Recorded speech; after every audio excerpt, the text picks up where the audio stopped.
Hey guys, Doug the Retirement Guy here. Got a lot of requests and a lot of input from our viewers and Patreon supporters and new subscribers to do an update on MSTY. People are starting to wonder what's going on with that one.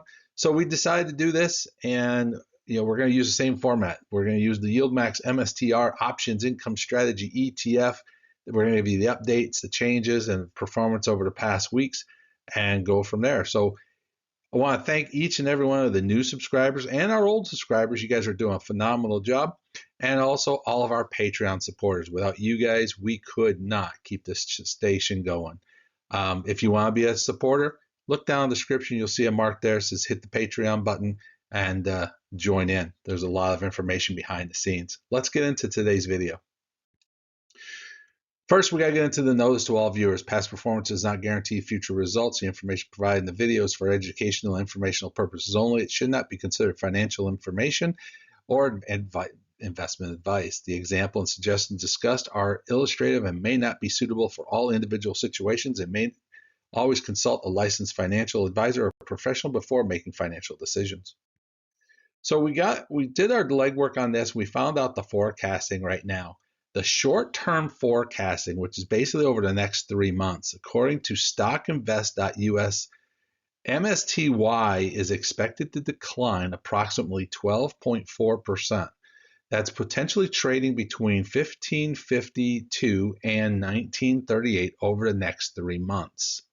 So I'm very, very concerned about that one, and it's been on our radar watching this.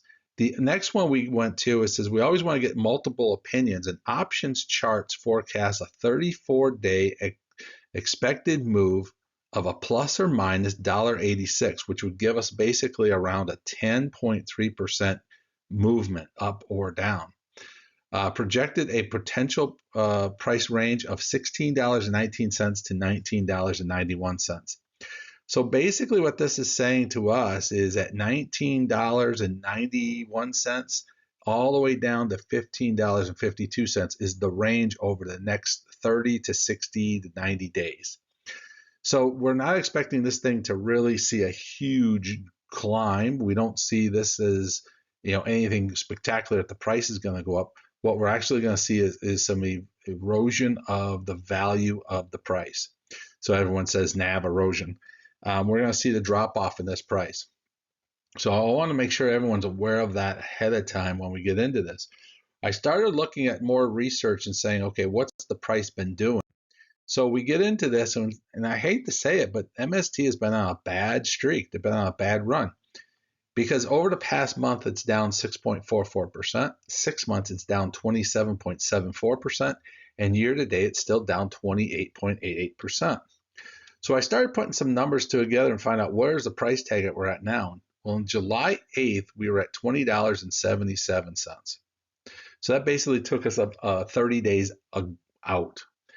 July 17th, it hit its high at $22.83. Then, of course, we had that August first drop off with the bad numbers. It crashed. And it's slowly been trying to get itself out of that trench. But as today, we're at $19.31. So it's been, we're at that high point that the forecasting has been saying does that say we're going to go down from here or where we're going to go? But it actually pulled itself out of that little trench a little bit, not back to the numbers that we want. So it's really, it's in a funk, and I can see why a lot of people are starting to ask about it. So when next thing we do is always take a look at the dividends. What's going on with dividends? And you can see this thing here. May, it was paying out $2.37, which was just a big bloop on the screen. It was higher than what it was before. June 5th, it came into $1.47, which is about where it's been paying off across the board fairly smoothly. July 3rd came in at $1.23, so we can see it slowly dropping again. And then July 31st, and I know before everyone freaks out saying, well, watch out, this is a monthly payer. It's actually a every 4-week payer.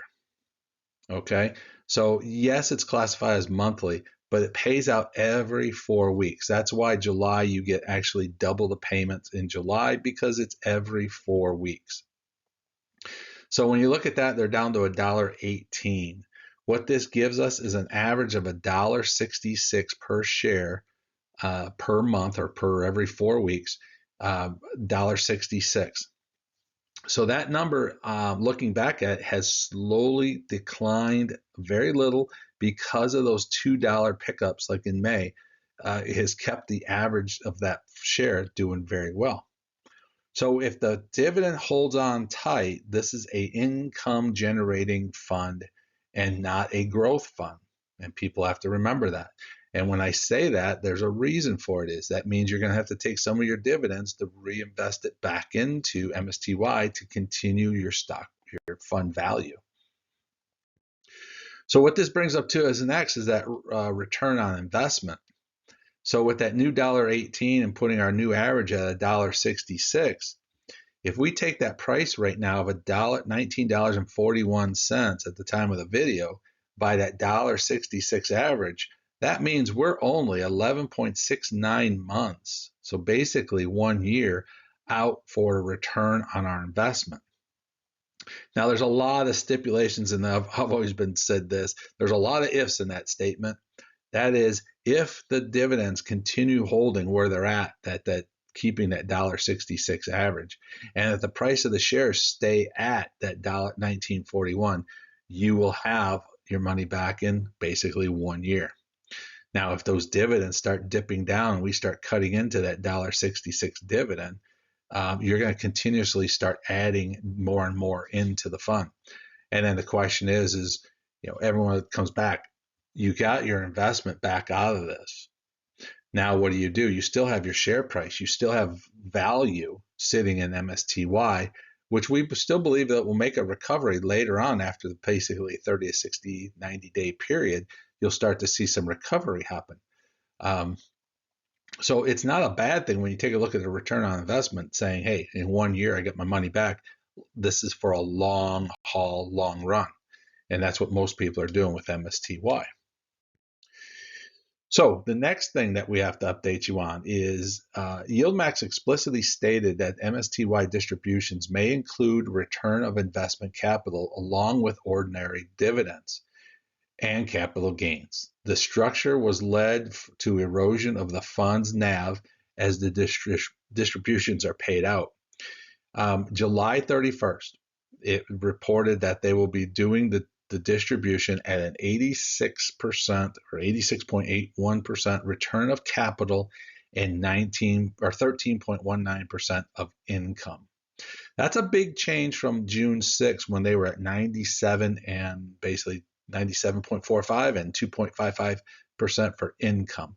So you can see that they're slowly switching this thing more to an income standard versus the return on capital standard. I don't have a true answer of why you make that change and what's going on, but that 10% changeover can lead to some difference in value.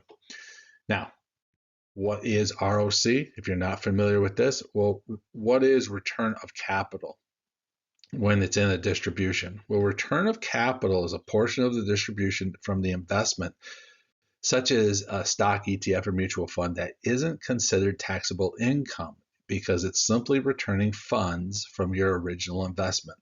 This is used a lot in ETFs. There's a lot of these weeklies that are doing it. We're using it. YieldMax uses a lot of their different funds. And let me explain exactly what it is, because the first time I heard it, I just thought you're basically taking your money out of your one pocket, putting in the other pocket, and saying, I made money. This is actually a tax strategy that they're using.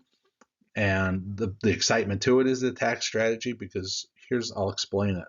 You have an ETF fund that's $10 a share and you buy 100 shares. Okay, so you're putting $1,000 into the investment.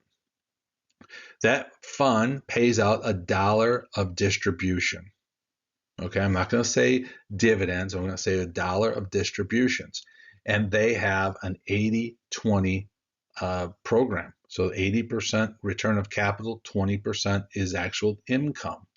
So what that puts you is 80% of the return of capital and 20% of income. 20 cents a share is income, and you pay your standard income tax on that 20 cents.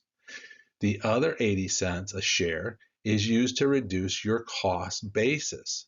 So your $1,000 investment will be reduced down to $920. Now don't panic, because you still have those 100 shares at the current value of the fund. Okay, so you're not losing anything. What you're basically doing is you're kicking your tax can down the road. Now, if your investment gets down to zero, your distributions are going to be set to you at capital gain income. Okay, so you're going to pay taxes on that capital gain once your fund gets down to zero. And this is all handled by your brokerage fund and also by the company, so you don't have to really panic and anything about this, but really is handled well. But this is what the ROC means. This does not mean that you're taking money from the fund and reducing it. Now they do say in this, they always say, because this is going to reduce the assets under management, you're going to reduce what's coming on from there. And so we always start tracking that now. We always want to look at what is the assets under management for MSTY. So we kind of put something out there and said January of 2025 is about as far as I could get back information onto it. And we were able to show that they were at $1 billion in January. May of 2025, they doubled that to 2.28 billion. So if you're taking money out of your pocket because of MSTY, they're continuously adding, because they're selling more and more shares. They're doing more shares of stock across the board. And as of August 7th, they are at $5.1 billion in assets under management. That is huge.